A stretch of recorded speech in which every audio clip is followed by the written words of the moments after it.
आज स्वाधीनता दिवस के अवसर पर सबसे पहले एक जोरदार भारत माता का जयकारा लगाएंगे। सब लोग मुट्ठी बंद करेंगे, हाथ ऊपर करेंगे और पूरे दिल से बोलेंगे, भारत माता की, भारत माता की, इंकलाब, इंकलाब, वंदे वंदे। स्वाधीनता दिवस के पावन पर्व पे सभी दिल्ली वासियों को, सभी देशवासियों को बहुत बहुत शुभकामनाएं, बहुत बहुत बधाई। सबसे पहले मैं उन सभी स्वतंत्रता सेनानियों को, लाखों लाखों करोड़ों लोग जिन्होंने किस्म किस्म की कुर्बानियां देके हमारे देश को आजाद कराया, उन सब लोगों को मैं दिल से नमन करता हूं। जिन लोगों ने देश आजाद होने के बाद, उन सभी जवानों ने, जिन लोगों ने बॉर्डर के ऊपर पिछले 76 साल देश की सुरक्षा की, देश की रक्षा की और अपनी जान की बाजी लगा के देश की रक्षा की, उन सब लोगों को मैं दिल से नमन करता हूं। जिन लोगों ने पिछले 76 साल में किस्म किस्म के क्षेत्रों में, अलग अलग क्षेत्रों में दुनिया भर में भारत का नाम रोशन किया, आज स्वाधीनता पर्व के अवसर पे मैं उन सब लोगों को नमन करता हूं। अभी कुछ दिन पहले हमारी प्यारी दिल्ली में प्राकृतिक आपदा आई थी, भीषण बाढ़ आई थी। यमुना का स्तर इतना बढ़ गया था जितना आज तक दिल्ली के इतिहास में कभी उतना यमुना का स्तर नहीं बढ़ा था। लेकिन सभी दिल्लीवासियों ने मिलके दिल्ली सरकार के साथ, केंद्र सरकार की मदद से इस आपदा का सामना किया और मुझे खुशी है कि हम उस आपदा का सामना करने में सफल हुए। कुछ लोगों के घरों में क्षति हुई, उन लोगों का सामान नष्ट हो गया था। सरकार की तरफ से हम लोगों ने उन्हें हर संभव प्रयास, हर संभव सहायता देने की मदद की, कोशिश की। दोस्तों, आज स्वाधीनता दिवस का पर्व है, खुशी का मौका है, लेकिन मन का एक कोने में एक छोटी सी व्यथा है। आज मन व्यथित है। देश के कुछ हिस्सों के अंदर आज एक भाई दूसरे भाई से लड़ रहा है। मणिपुर जल रहा है। मणिपुर में एक समुदाय के लोग दूसरे समुदाय के लोगों से लड़ रहे हैं। मणिपुर में इस समुदाय के लोग उस समुदाय के लोगों को मार रहे हैं, उस समुदाय के लोग इस समुदाय के लोगों को मार रहे हैं। इस समुदाय के लोग उस समुदाय के लोगों के घर जला रहे हैं, दुकानें जला रहे हैं। उस समुदाय के लोग इस समुदाय के लोगों के घर और दुकानें जला रहे हैं। इस समुदाय के लोग उनकी महिलाओं के साथ गलत काम कर रहे हैं। उस समुदाय के लोग इस समुदाय के लोगों के महिलाओं के साथ गलत काम कर रहे हैं। फायदा किसका हो रहा है? दोनों समुदाय के लोग व्यथित हैं। मणिपुर जल रहा है, भाई भाई से लड़ रहा है। अभी तक जो लोग एक साथ शांति के साथ रहा करते थे वो आपस में लड़ रहे हैं। इधर हम हरियाणा में देखते हैं, यहां भी दो समुदाय आपस के अंदर लड़ रहे हैं। ये समुदाय उस समुदाय से लड़ रहा है, वो इससे लड़ रहा है। फायदा किसका हो रहा है? इस लड़ाई में किसका फायदा हो रहा है? हम 21वीं सदी में रह रहे हैं। ये साइंस का युग है, ये टेक्नोलॉजी का युग है। दुनिया कहीं की कहीं पहुंच गई और हम आपस में लड़ते रह गए। अगर हम आपस में लड़ेंगे, अगर भाई भाई से लड़ेगा, तो भारत विश्वगुरु कैसे बनेगा? हम लोग तो रोज कहते हैं कि भारत विश्वगुरु बनेगा, भारत विश्वगुरु बनेगा। भारत विश्वगुरु कैसे बनेगा? एक परिवार, एक पिता जिन्होंने अपनी जिंदगी में खूब पैसा कमाया, उनकी मौत हो गई। उनके 4 बच्चे हैं, चारों बच्चे आपस में लड़ रहे हैं, एक दूसरे को मारने पे आतुर हैं। क्या वो परिवार प्रगति कर सकता है? बिल्कुल नहीं कर सकता। पिताजी जो कमा के गए थे वो भी खत्म कर देगा परिवार, चारों बच्चे उसको भी उजाड़ देंगे। लेकिन एक परिवार जिसमें चारों भाई मिलके परिवार में एक साथ मोहब्बत के साथ रहते हैं, वो परिवार तरक्की करता है। अगर हमें विश्वगुरु बनना है, अगर हमें देश को तरक्की देनी है, विकास देना है, अगर हमें दुनिया में नंबर 1 देश बनना है, तो 140 करोड़ लोगों को एक परिवार की तरह रहना पड़ेगा। 140 करोड़ लोगों को एक टीम की तरह रहना पड़ेगा। आज हमारे देश के सामने इतनी समस्याएं हैं, उन समस्याओं को कैसे निपटेंगे हम अगर हम आपस में लड़ते रहे तो? आज सुनने में आता है देश के कई हिस्सों में लंबे लंबे बिजली के पावर कट लगते हैं। कहीं 7 घंटे का पता चलता है, उस राज्य में 7-7 घंटे के पावर कट, इस राज्य में 8-8 घंटे के पावर कट, कई कई घंटे बिजली नहीं आती। मैं आपसे पूछना चाहता हूं, पूरी दुनिया में ऐसा कौन सा अमीर देश है, पूरी दुनिया में ऐसा कौन सा विकसित देश है जिसमें लोगों को 24 घंटे बिजली नहीं मिलती? जब तक हमारे देश के अंदर 7-7, 8-8 घंटे के पावर कट लगेंगे, हमारा देश कभी विश्वगुरु नहीं बन सकता। कहने को बड़े बड़े भाषण दिए जा सकते हैं, जब तक हमारे देश में 24 घंटे बिजली नहीं होगी, इंडस्ट्री कैसे तरक्की करेगी? किसान कैसे बुआई करेगा अगर हमारे देश के अंदर 24 घंटे बिजली नहीं होगी? तो अगर हमें दुनिया में विश्वगुरु बनना है तो अपने देश में 24 घंटे बिजली का इंतजाम करना पड़ेगा। हमारे देश में लंबे लंबे पावर कट क्यों लग रहे हैं? बिजली क्यों नहीं आती? क्या बिजली की कमी है? अब मैं आपको एक ऐसा आंकड़ा बताने वाला हूं जिसे सुन के आप चौंक जाएंगे। हमारे देश में 4.25 लाख मेगावाट बिजली बनाने की क्षमता है। कितनी क्षमता है? 4.25 लाख मेगावाट बिजली उत्पादन करने की क्षमता है।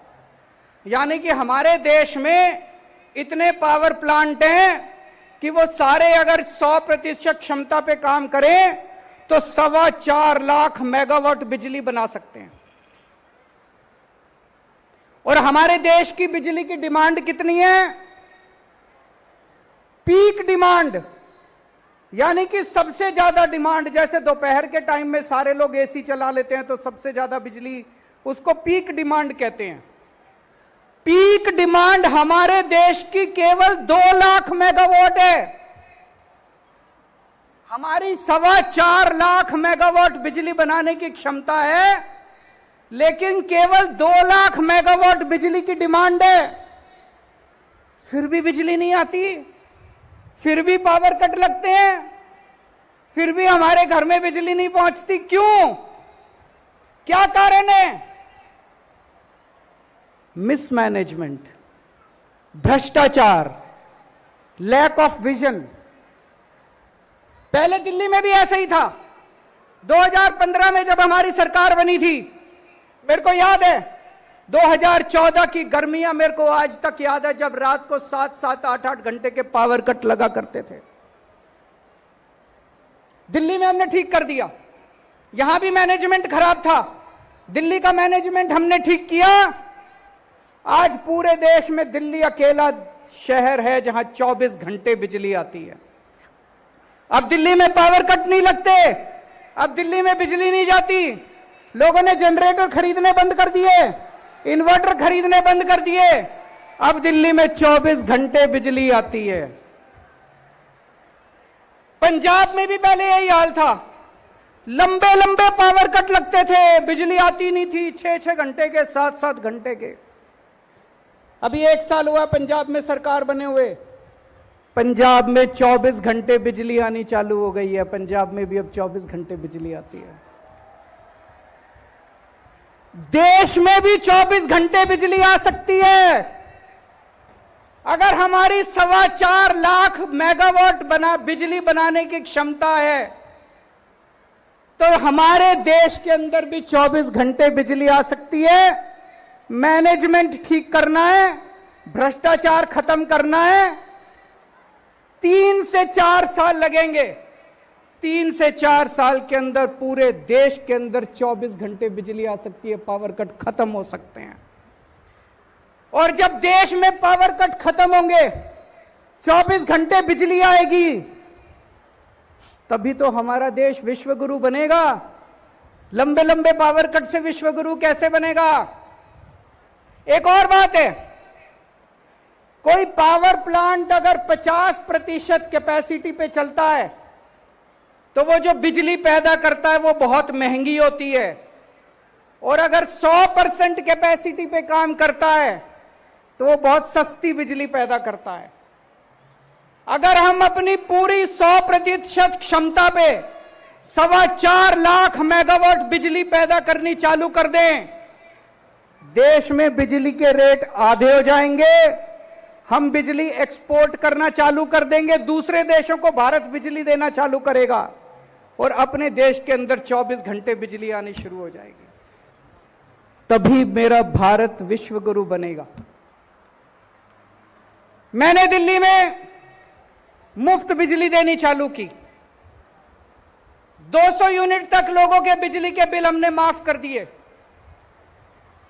कुछ लोगों ने मेरा बहुत मजाक उड़ाया। पंजाब में जब सरकार बनी, पंजाब के अंदर भी हम लोगों ने लोगों को बिजली मुफ्त देनी चालू कर दी कि अगर आपका 200 यूनिट तक का बिजली का बिल आता है तो आपको बिजली का बिल नहीं भरना पड़ेगा।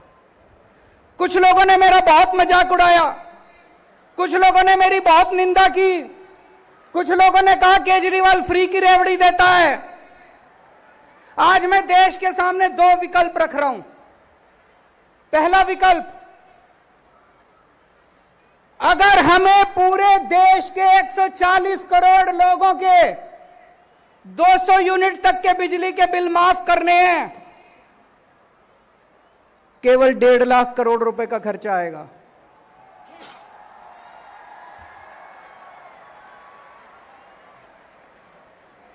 अगर हमें अपने देश के 140 करोड़ लोगों के 200 यूनिट तक के बिजली के बिल माफ करने हैं, तो केवल 1.5 लाख करोड़ रुपए का खर्चा आएगा।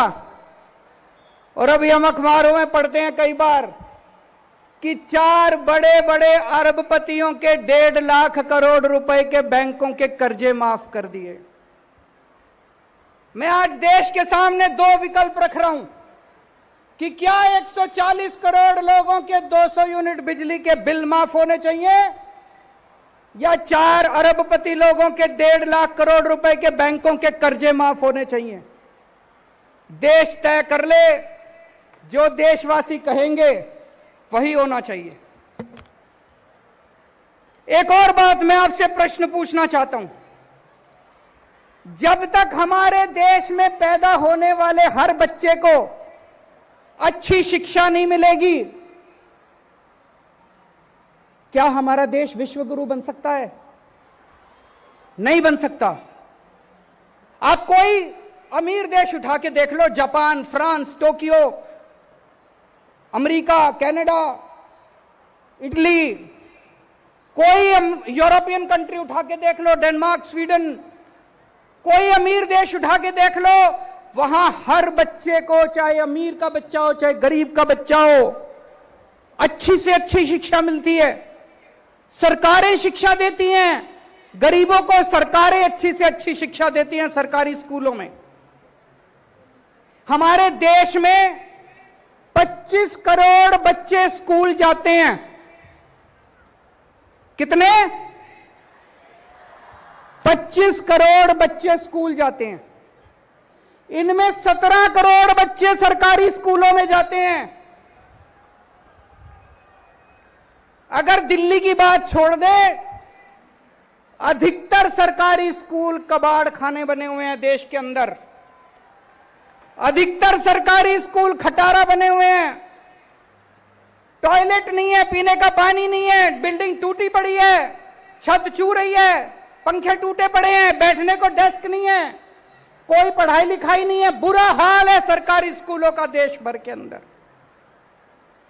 अगर 17 करोड़ मेरे देश के बच्चे ऐसे सरकारी स्कूलों में पढ़ रहे हैं, शिक्षा के नाम पे उनको जीरो, क्या मेरा देश विश्व गुरु बन सकता है? नहीं बन सकता।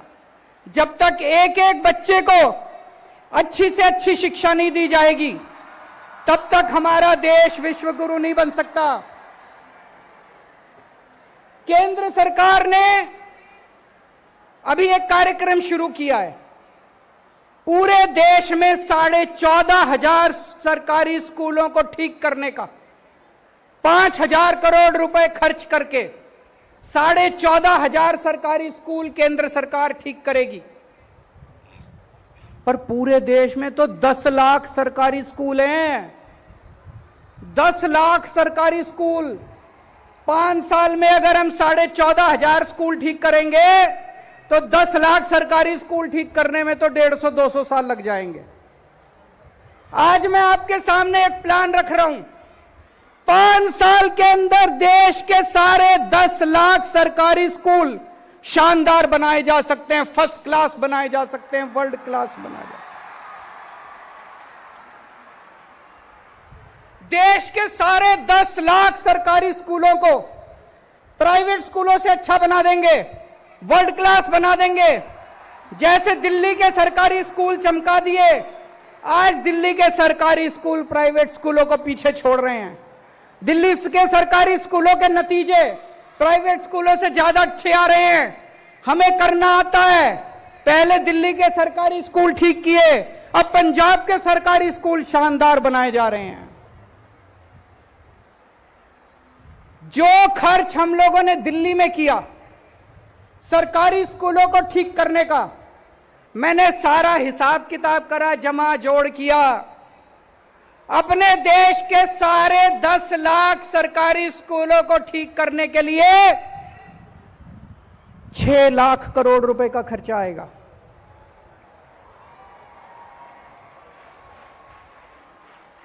और अगर 5 साल में ठीक करेंगे तो 6 लाख को 5 से भाग करके देख लो, 1.25 लाख करोड़ रुपए हर साल खर्च करने पड़ेंगे। 1.25 लाख करोड़ रुपए भारत जैसे देश के लिए, अपने लिए कोई ज्यादा नहीं है। अगर मेरे देश के 25-17 करोड़ बच्चों को अच्छी शिक्षा मिलती हो, अगर मेरे देश के 17 करोड़ बच्चों को शानदार शिक्षा मिलती हो, प्राइवेट स्कूलों से भी अच्छी शिक्षा मिलती हो, तो हर साल 1.25 लाख करोड़ रुपए तो कुछ भी नहीं है। भारत जैसे लोग देश के लिए तो चिल्लर है 1.25 लाख करोड़ रुपए। क्या हमें अपने देश के बच्चों को अच्छी शिक्षा देने के लिए हर साल 1.25 लाख करोड़ रुपए खर्च करने चाहिए? आप लोग मेरे से पूछोगे, अरविंद जी स्कूल तो अच्छे हो जाएंगे, शानदार हो जाएंगे, स्कूल चलाने का खर्चा कहां से आएगा? उसका भी मैं आज हिसाब किताब लेके आया हूं। देश के 17 करोड़ बच्चों को अच्छी शिक्षा देने के लिए, अच्छे अच्छे टीचर देने के लिए, शानदार यूनिफॉर्म देने के लिए, अच्छी पढ़ाई कराने के लिए, टीचर्स को अच्छी ट्रेनिंग देने के लिए एक साल में 7.5 लाख करोड़ रुपए चाहिए। और अभी पूरे देश में केंद्र सरकार और सारी राज्य सरकारें मिला के शिक्षा के ऊपर 7.5 लाख करोड़ रुपए खर्च करती हैं। इसका मतलब कोई भी एक्स्ट्रा पैसा नहीं चाहिए। जो खर्चा होता है उसमें भ्रष्टाचार खत्म कर दो, सारे बच्चों को अच्छी शिक्षा मिल जाएगी।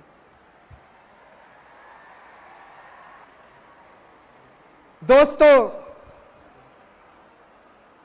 मेरा सपना गरीब की गरीबी दूर करना नहीं है। ये वाले स्लोगन तो हम पता नहीं कब से दूर सुनते आ रहे हैं, गरीबी दूर करो, गरीबी दूर करो। मेरा सपना गरीब की गरीबी दूर करना नहीं है। मेरा सपना हर गरीब को अमीर बनाना है। मैं हर गरीब को अमीर बनाना चाहता हूं, और हर गरीब तब अमीर बनेगा जब उसका बेटा इंजीनियर बनेगा, जब उसका बेटा डॉक्टर बनेगा, जब उसके बेटे को शानदार शिक्षा मिलेगी।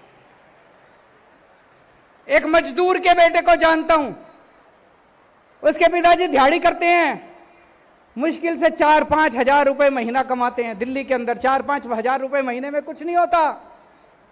उसके बेटे ने सरकारी स्कूल में पढ़ते पढ़ते इस बार वो इसका एडमिशन इंजीनियरिंग में हो गया। अब जब वो बच्चा पास करके निकलेगा, 2 लाख 3 लाख रुपए महीना तनख्वाह, उसकी शुरुआत की तनख्वाह 2 लाख रुपए महीना होगी। अमीर हुआ कि नहीं हुआ उसका परिवार? उसके परिवार की गरीबी दूर नहीं हुई, उसका परिवार अमीर हो गया। जब हमारे देश में पैदा होने वाले हर बच्चे को अच्छी शिक्षा मिलने लगेगी, तब मेरा देश विश्वगुरु बनेगा। विश्वगुरु केवल भाषण देने से नहीं बनेगा। हमारे देश के अंदर आज अगर किसी के घर में कोई बीमार हो जाए, अगर थोड़ी सी सीरियस बीमारी हो जाए, सब कुछ लुट जाता है। सरकारी दिल्ली को छोड़ दें, देश के अन्य हिस्सों में सरकारी अस्पतालों का इतना बुरा हाल है, इतना बुरा हाल है, डॉक्टर आते नहीं है, मशीनें काम नहीं करती हैं, टेस्ट होते नहीं हैं, कोई इलाज नहीं होता। हर आदमी चाहता है मैं प्राइवेट में जाके इलाज कराऊं। जब तक इस देश के अंदर पैदा होने वाले हर इंसान को अच्छे से अच्छा इलाज नहीं मिलेगा, तब तक मेरा देश विश्वगुरु नहीं बन सकता। आप कोई देश उठा के देख लो, हर देश के अंदर वहां की सरकारें अपने लोगों को पूरा मुफ्त और अच्छा इलाज देती हैं। दिल्ली में हमने मोहल्ला क्लिनिक बनाए, गली गली के अंदर मोहल्ला क्लिनिक खुल गए हैं। अगर आपको छोटी सी बीमारी होती है, आप मोहल्ला क्लिनिक में जाओ, आपका इलाज हो जाता है। आपको दवाइयां मुफ्त मिलती है, आपको टेस्ट मुफ्त होते हैं, आपका इलाज हो जाता है। हमारे देश में कितने गांव ऐसे हैं, दूर दूर तक अगर छोटी सी बीमारी हो जाए, मैंने देखा है सोशल मीडिया में, आपने भी देखा होगा, 2 लोग चारपाई पे उठा के उसको इतनी दूर चलते जा रहे हैं और अस्पताल तक पहुंचने के लिए। मैंने हिसाब लगाया है, देश के कोने कोने में मोहल्ला क्लिनिक खोला जा सकता है। 1 लाख मोहल्ला क्लिनिक खोलने के लिए पूरे देश में कोने कोने में 1 लाख मोहल्ला क्लिनिक खोलने के लिए केवल 10,000 करोड़ रुपए चाहिए। 10,000 करोड़ रुपए तो कुछ भी नहीं है।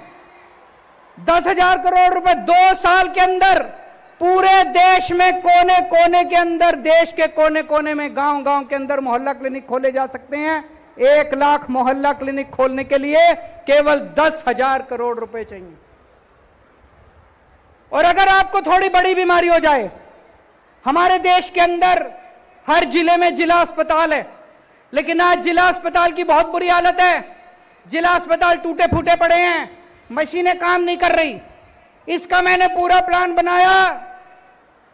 हर जिले के जिला अस्पताल को 500 बेड अस्पताल बनाने के लिए, मल्टी स्पेशलिटी अस्पताल बनाने के लिए, मैक्स फोर्टिस अपोलो जैसा शानदार अस्पताल बनाने के लिए, पूरे देश के हर जिले में एक एक मल्टी स्पेशलिटी हॉस्पिटल खोलने के लिए केवल 1.5 लाख करोड़ रुपए चाहिए। मैं तो कई बार सोचता हूं, ये 75 साल में अभी तक क्यों नहीं हुआ, हो जाना चाहिए था। इतने कम पैसे, 1.5 लाख करोड़ रुपए में पूरे देश के हर जिले के अंदर 500 multi bedded multi speciality hospital खुल सकता है। और दिल्ली के अंदर हम हर व्यक्ति को फ्री इलाज देते हैं, सारी दवाइयां फ्री, सारे टेस्ट फ्री, ऑपरेशन फ्री, सब। 140 करोड़ लोगों का फ्री इलाज करने के लिए सबको फ्री इलाज की सुविधा देने के लिए केवल 2.5 लाख करोड़ रुपए चाहिए। तो टोटल कितने हो गए? 2.5 लाख करोड़, 10,000 करोड़, 1.5 लाख करोड़, 4 लाख करोड़। आपको जान के ताज्जुब होगा, आज पूरे देश में राज्य सरकारें और केंद्र सरकार मिलके 4 लाख करोड़ रुपए खर्च करती हैं। एक नया पैसा एक्स्ट्रा नहीं चाहिए, कोई एक्स्ट्रा पैसा नहीं चाहिए। ये जो पैसा चोरी हो रहा है, भ्रष्टाचार में जा रहा है, सारा पैसा मिसमैनेजमेंट हो रहा है। जैसे दिल्ली में हमने ठीक किया, जैसे पंजाब में हमने ठीक किया, अगर पूरे देश के अंदर मैनेजमेंट ठीक कर दिया जाए तो इस देश के हर आदमी को फ्री में शानदार इलाज मिल सकता है। और जब मेरे देश के हर व्यक्ति को फ्री में शानदार इलाज मिलेगा, तभी मेरा देश विश्व गुरु बनेगा। और आप सोच के देखो, अगर हमारे सारे बिजली के प्लांट चलने लग गए, इतने सारे स्कूल खुल जाएंगे, इतने सारे अस्पताल, मोहल्ला क्लिनिक खुलेंगे, 3 करोड़ नए रोजगार पैदा होंगे। मेरे 3 करोड़ युवा साथियों को रोजगार मिलेंगे। पूरे देश में 3 करोड़ लोगों को रोजगार मिलेंगे। लोगों को सुरक्षा चक्र मिलेगा। किसी के घर में बच्चा पैदा होगा, उसे यह चिंता नहीं है मैं इसकी पढ़ाई कैसे कराऊंगा। किसी के घर में कोई बीमार होगा, उसे यह चिंता नहीं है मैं इसका इलाज कैसे कराऊंगा। किसी को अपना बिजली का बिल देने की चिंता करने की जरूरत नहीं पड़ेगी। 3-3 सुरक्षा चक्र लोगों को मिलेंगे। आज इतनी महंगाई है, अभी अभी एक सर्वे आया थोड़े दिन पहले, पूरे देश में सबसे कम महंगाई दिल्ली के अंदर है, 2%। बाकी राज्यों में 6% महंगाई है, दिल्ली में 2% महंगाई है। क्यों? क्योंकि दिल्ली में बिजली मुफ्त है, पानी मुफ्त है, शिक्षा मुफ्त है, महिलाओं का सफर मुफ्त है, इलाज मुफ्त है। इसलिए दिल्ली में सबसे कम महंगाई है। अगर हमने पूरे देश के अंदर लोगों को फ्री शिक्षा दे दी, शानदार शिक्षा दे दी, फ्री इलाज करा दिया, शानदार इलाज करा दिया, फ्री बिजली दे दी, पूरे देश में लोगों को महंगाई से छुटकारा मिलेगा। दोस्तों, पूरा देश तरक्की करेगा। तो संसाधन तो हैं हमारे पास, केवल नीयत की कमी है, विजन की कमी है, ईमानदारी की कमी है। एक ही निर्णय लेना है हम लोगों को। पिछले कुछ सालों में हमारे देश में कुछ चंद लोगों के 12 लाख करोड़ रुपए के कर्जे माफ कर दिए। 12 लाख करोड़ रुपए के कुछ चंद अरबपति लोगों के 12 लाख करोड़ रुपए के। हमारे देश को निर्णय लेना पड़ेगा कि क्या सरकारें कुछ चंद अरबपति लोगों के लिए चलनी चाहिए या 140 करोड़ लोगों के लिए चलनी चाहिए। अगर आज हम यह निर्णय लेते हैं कि 140 करोड़ लोगों के लिए चलनी चाहिए, तो देश के हर बच्चे को अच्छी शिक्षा मिल सकती है, देश के हर नागरिक को अच्छा इलाज मिल सकता है और हर परिवार को फ्री बिजली मिल सकती है। आज देश के अंदर चारों तरफ नेगेटिविटी हो गई है, मार धाड़, लड़ाई झगड़ा, नफरत। सोशल मीडिया उठा के देख लो, इतने लड़ाई झगड़े चल रहे हैं। हमें अपने देश के अंदर पॉजिटिव एनर्जी क्रिएट करनी पड़ेगी, देश के अंदर पॉजिटिव ऊर्जा लानी पड़ेगी, तभी देश तरक्की करेगा, तभी देश आगे बढ़ेगा। जब मैं मणिपुर के बारे में हम लोग सोचते थे, सुनते थे, दिल बहुत तकलीफ होता था। हमें लगता था हम क्या कर सकते हैं। हमने अपनी तरफ से एक छोटा सा काम किया। मणिपुर के कुछ लोग छोड़ छोड़ के वहां के हालात से तंग होकर दिल्ली आ गए। हमने दिल्ली में सरकारी स्कूलों में उनके बच्चों का एडमिशन करा दिया। उनके पास सर्टिफिकेट नहीं थे, उनके घर जल गए थे, उनके पास किसी तरह का स्कूल लिविंग सर्टिफिकेट वगैरह कुछ नहीं था। हमने बिना किसी सर्टिफिकेट के लगभग 150 मणिपुर से आए हुए बच्चों का हमने अपने सरकारी स्कूलों में एडमिशन करा दिया। उन बच्चों की काउंसलिंग कराई जा रही है, उन लोगों को लैंग्वेज की प्रॉब्लम है उसको सिखाया जा रहा है और अन्य बच्चों के साथ मिलकर उनको एक नॉर्मल जिंदगी जीने की कोशिश की जा रही है। मेरे पास कई व्यापारी आए। आज देश का व्यापारी बहुत दुखी है। जीएसटी इतना कॉम्प्लिकेटेड है, इतना कॉम्प्लिकेटेड है। लोग कहते हैं जी धंधा करें कि जीएसटी करें। हम 24 घंटे जीएसटी करते रहते हैं, 24 घंटे टैक्सेशन करते रहते हैं, फिर भी कहीं ना कोई गलती हो जाती है। हमारे देश का व्यापारी ईमानदारी से काम करना चाहता है, हमारे देश का उद्योगपति ईमानदारी से काम करना चाहता है, लेकिन हमने सिस्टम ऐसा बना दिया कि उसको जानबूझ के बेईमानी करनी पड़ती है। मुझे लगता है कि जीएसटी के अंदर मूल चूल परिवर्तन करने की जरूरत है। व्यापारी जीएसटी हैंडल नहीं कर पा रहा। चाणक्य ने एक बारी कहा था कि जब कोई राजा टैक्स लेता है तो उसे ऐसे टैक्स लेना चाहिए जैसे मधुमक्खी बड़े प्यार से फूल से शहद निकालती है और फूल को पता भी नहीं चलता कि शहद निकाल लिया गया। उसी तरह से सरकार को व्यापारियों से ऐसे टैक्स लेना चाहिए कि व्यापारी को पता भी ना चले कि उससे टैक्स ले लिया गया। लेकिन अगर टैक्स इतना कॉम्प्लिकेटेड कर दिया कि व्यापारी दुखी है, तो फिर व्यापारी व्यापार कैसे करेगा, और व्यापार नहीं करेगा तो देश तरक्की कैसे करेगा। अभी दिल्ली के लोगों का अधिकार छीनने के लिए पहले एक ऑर्डिनेंस लाया गया और उसके बाद एक कानून पास किया गया।